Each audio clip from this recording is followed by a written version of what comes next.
Welcome to the Memorizing Pharmacology podcast. I'm Tony Guerra, pharmacist and author of the Memorizing Pharmacology book series, bringing you mnemonics, cases, and advice for succeeding in pharmacology.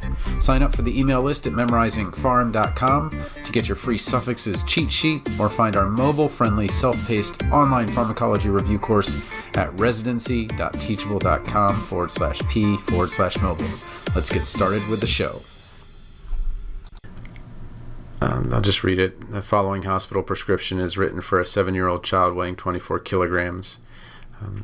The one translation I made or conversion factor I created was reminding you what 10% really means.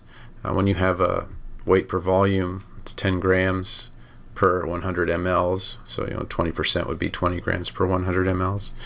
And then 0.5 grams per kilogram. Normally I use yellow, but for whatever reason yellow didn't come up against that gray background. The infusion rates, this is a little bit confusing, so I left it that way, although I really don't like seeing it that way with 2 forward slashes. When we see a fraction, we're used to seeing a numerator over denominator, but here we have a numerator over a denominator and then another forward slash, which makes it a little confusing. But really it's 0.6 mLs over kilograms, and then hours is also a denominator. So those are both on the bottom, and we'll see how that works when we're doing our conversions. But what we have are 3 times, and then when I say times, I mean that quite literally, and let me get my pointer out here. I mean 30 minutes, 30 minutes, 30 minutes, but then an unknown, and that'll be kind of the twist at the end here that makes it a little bit tougher. But what is the total infusion duration of the immunoglobulin if it is infused at the prescribed rate? Well, we know it's 30 plus 30 plus 30 plus something, and we want it to the whole minute, so that'll also be part of our conversion. But the first thing to do, I think, is just say, all right, well, I know eventually I'm going to have to know how many mLs I'm infusing total, and I don't really have that set up right now, so let's go look at that. Okay. So I have a 24 kilogram 7-year-old child, and 0.5 grams per 1 kilogram, 100 mLs per 10 grams equals the mLs. And I mentioned again, I prefer to go right to left, so if I see mLs, I need a conversion factor that has mLs. Well, this one didn't have mLs, but this one does. So I put the 100 mLs over 10 grams, and then I need to get rid of this gram because the gram's not over here. So I see 0.5 grams over kilograms, and I don't see kilograms over here, so I need to get rid of it, and I get rid of 24 kilograms.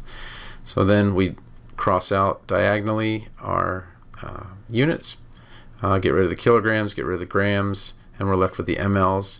So the total infusion will be 120 mLs.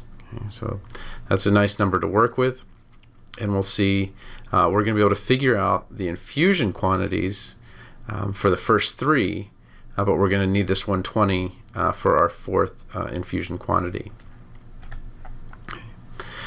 So there are 2 ways you could do this, and I mentioned this long way versus short way. The short way is to recognize that you're going from 0.6 to 1.2 to 2.4, and you're really doubling and then doubling again.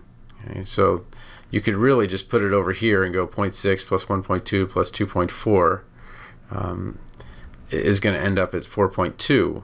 Okay? Or you can go through each of them and say, okay, well, this one's going to be 7.2 mLs, and this one will be 14.4, and this will be 28.8. Altogether, though, we end up with the same product that we're going to, or sum that we're going to have 50.4 mLs. So again, if we have mLs as something that I'm looking for, I need to have my conversion factor of mLs over kilograms per hour. And as I mentioned, we have that strange denominator, the one on the bottom. So we need to multiply by kilograms and by hours, because there's no hours over here in the answer. Okay, so we can do that 3 times and get this 50.4. So if we've used 50.4 so far, we know the total is 120 from the last equation that we did. Then the infusion quantity for the 4th segment is 120 mLs minus 50.4, or 69.6 mLs.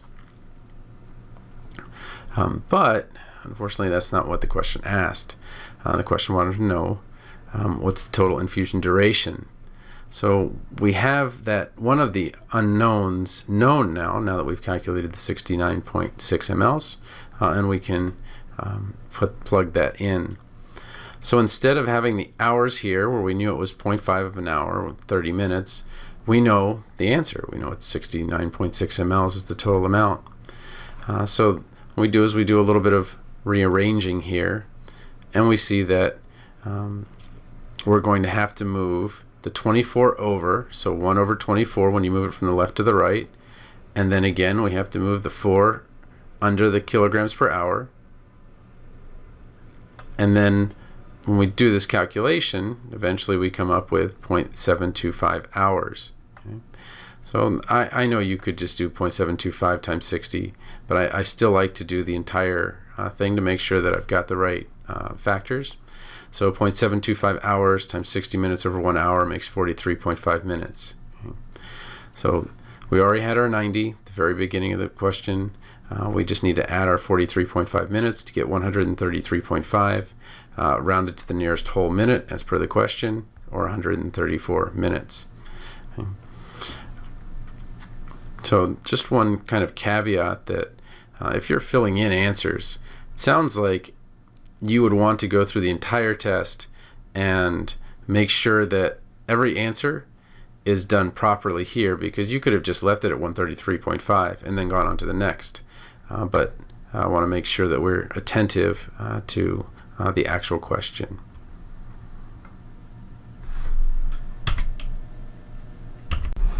Thanks for listening to the Memorizing Pharmacology podcast. You can find episodes, cheat sheets, and more at memorizingpharm.com. Again, you can sign up for the email list at memorizingpharm.com to get your free suffixes cheat sheet, or find our mobile-friendly, self-paced online pharmacology review course at residency.teachable.com/p/mobile. Thanks again for listening.